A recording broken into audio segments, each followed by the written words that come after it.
kembali lagi di Learning Journal Feby.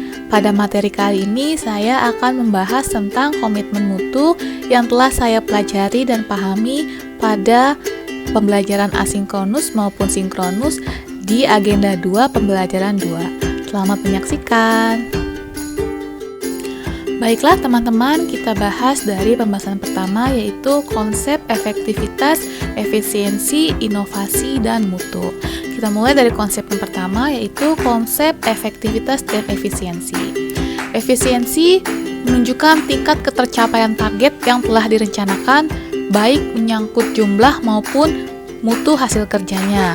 Sedangkan efektivitas diukur dari ketercapaian target yang telah direncanakan baik dilihat dari capaian jumlah maupun hasil mutu kerja sehingga dapat memberi kepuasan. Oleh karena itu, jika dalam pelaksanaan tugas tidak memperhatikan efektivitas dan efisiensi, maka akan berdampak pada ketidaktercapaian target kerja, menurunkan kredibilitas institusi tempat bekerja, dan bahkan akan menimbulkan kerugian. Konsep yang kedua adalah konsep inovasi. Inovasi muncul karena adanya dorongan kebutuhan organisasi atau perusahaan untuk beradaptasi dengan tuntutan perubahan yang terjadi di sekitarnya. Perubahan bisa dipicu antara lain oleh pergeseran selera pasar, peningkatan harapan dan daya beli masyarakat, pergeseran gaya hidup, peningkatan kesejahteraan, perkembangan ekonomi, pengaruh globalisasi, serta kemajuan ilmu pengetahuan dan teknologi. Konsep yang ketiga, kita masuk pada konsep dasar dan pengertian mutu. Konsep mutu berkembang seiring dengan berubahnya paradigma organisasi terkait pemuasan kebutuhan manusia, yang semula lebih berorientasi pada terpenuhnya jumlah atau kuantitas produk sesuai permintaan, dan kini ketika aneka ragam hasil produksi telah membanjiri pasar, maka kepuasan pelanggan lebih dititik beratkan pada aspek mutu atau kualitas produk. Baik teman-teman, kita masuk ke pembahasan selanjutnya yaitu nilai-nilai dasar orientasi mutu. Nilai dasar orientasi mutu terbagi menjadi manajemen mutu, metode perbaikan mutu, nilai-nilai dasar orientasi mutu, dan implementasi mutu dalam layanan publik. Kita mulai dari pembahasan mengenai manajemen mutu. Mutu ada dalam persepsi orang secara individual yang diukur dari tingkat kepuasan masing-masing terhadap produk atau jasa yang diterimanya. Oleh karena itu, tidaklah mengherankan jika produk atau jasa yang sama akan memiliki tingkatan mutu yang berbeda bagi para pelanggan. Demikian pula dalam hal penilaian masyarakat terhadap mutu layanan yang mereka terima dari berbagai institusi penyelenggara pemerintah menjadi beragam. Manajemen mutu terpadu terdiri atas kegiatan perbaikan berkelanjutan yang melibatkan setiap orang dalam organisasi melalui usaha yang terintegrasi secara total untuk meningkatkan kinerja pada setiap level organisasi.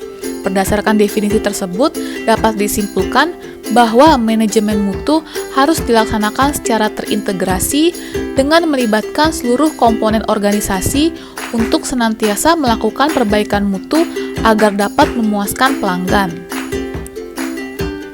Selanjutnya ada metode perbaikan mutu. Berikut ini ada beberapa metode sederhana yang paling banyak digunakan bagi setiap organisasi penyedia layanan baik organisasi pemerintah maupun swasta untuk melakukan perbaikan secara terus-menerus atau continuous improvement, yaitu yang pertama ada metode Plan, Do, Check, Act (PDCA).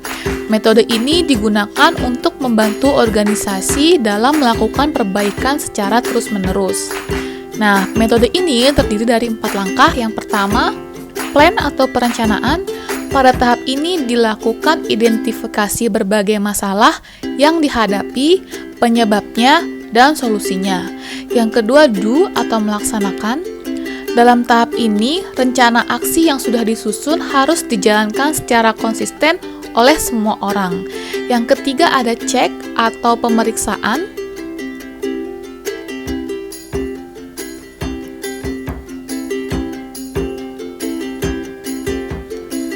Tahap ini dilakukan pemeriksaan apakah rencana aksi yang sudah dilakukan telah berjalan dengan semestinya, apakah target dan ukuran keberhasilan yang telah ditetapkan dapat dicapai, jika belum tercapai apa saja yang menjadi kendala atau sumber permasalahannya. Yang keempat, ada act, yaitu melakukan tindakan atau keputusan yang perlu diambil sebagai tindak lanjut dari tahap check. Metode yang kedua dengan penggunaan diagram sebab dan akibat. Diagram sebab dan akibat adalah metode yang digunakan untuk mengidentifikasi berbagai faktor yang menjadi akar permasalahan yang dianggap menjadi kendala dalam mutu. Diagram tersebut bisa berbentuk tulang ikan, sehingga biasa disebut dengan fishbone, dan diagram lainnya yang sering digunakan adalah pohon masalah atau problem trees. Kita masuk dalam pembahasan yang ketiga teman-teman, yaitu nilai-nilai dasar orientasi mutu. Esensi dari pelayanan adalah memberi sesuatu kepada pihak lain. Hal ini mengandung makna bahwa layanan yang berorientasi mutu akan terwujud tatkala apa yang diberikan dapat diterima oleh pihak lain dengan baik sehingga mereka merasa puas. Nilai-nilai dasar orientasi mutu dalam memberikan layanan prima sekurang-kurangnya mencakup hal berikut. Yang pertama, mengedepankan komitmen terhadap kepuasan pelanggan. Yang kedua, menjaga dan memelihara agar pelanggan tetap setia. Yang ketiga, menghasilkan produk atau jasa yang berkualitas tinggi. Yang keempat, beradaptasi dengan perubahan yang terjadi, baik berkaitan dengan pergeseran tuntutan kebutuhan pelanggan maupun perkembangan teknologi. Selanjutnya, nilai yang selanjutnya menggunakan pendekatan ilmiah dan inovatif dalam pemecahan masalah dan pengambilan keputusan, dan yang terakhir, melakukan upaya perbaikan secara berkelanjutan melalui berbagai cara. Baik teman-teman, kita masuk pada materi terakhir, yaitu implementasi mutu dalam layanan publik.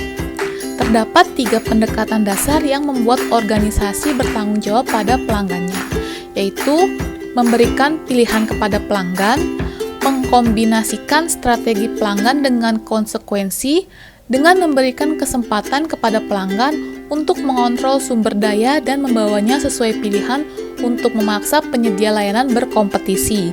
Dan yang terakhir, pemastian mutu pelanggan menetapkan standar pelayanan pelanggan dan menciptakan imbalan bagi organisasi yang melakukan pekerjaan dengan baik dalam memenuhi standar tersebut dan menghukum mereka yang tidak memenuhi standar tersebut, yang merupakan manajemen kinerja versi pelanggan. Demikian pemaparan saya tentang komitmen mutu. Terima kasih telah menonton dan sampai jumpa di Learning Journal selanjutnya.